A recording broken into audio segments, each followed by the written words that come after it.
Ahamiyat bersam-chi, doktorga tez-tez qatnaydigan bo'lib qoldim. Oddiy karies bo'lsa ham mayli, tishlarim uvalanib to'kilishni boshladi. Kalsiy kammikan dedimda, o'zimda kalsiy yetishmasligini belgilarini tekshirishni boshladim.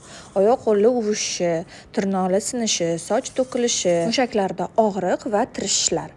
Menda ikkita belgisi bor ekan. Tishlarim to'kilishni boshlagan va jahlim chiqqanda jag'larimning muskullari taranglashib qolar ekan. Darrov o'yladim, vitamin D ichaman, demak kalsiy kam. Lekin men ko'p vitamin mineral ichkim kelmaydi. Shuning uchun uni tabiiy mahsulotlardan olgim keldi va shunda menga eng zo'r sevimli mahsulotim esimga keldi. Bu mahsulotda hattoki tvorog, sut mahsulotlaridan ham ko'p kalsiy bor va bu bo'lsa oddiy bizning kunjutimiz.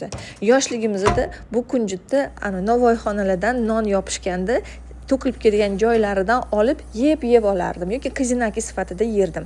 Bugun esa bozorga borsam uni kilolab sotishayotgan ekan. Uni 2 kilo oldim, uyga olib keldim. Rosa ko'p bo'lar ekan va duxovkada ozgina quritib oldim. Shunaqa mazali bo'ldi. Xuddi yoshlikda o'sha lipyoshkalarning ustidan yeydigan sedani kunjutga o'xshab mazza qilib yedim. Bilasizmi, buni xohlasangiz salatga solsangiz bo'ladi, xohlasangiz qattiqqa solsangiz bo'ladi, xohlasangiz o'zini bir siqim mazza qilib perikus o'rnida yesangiz bo'ladi.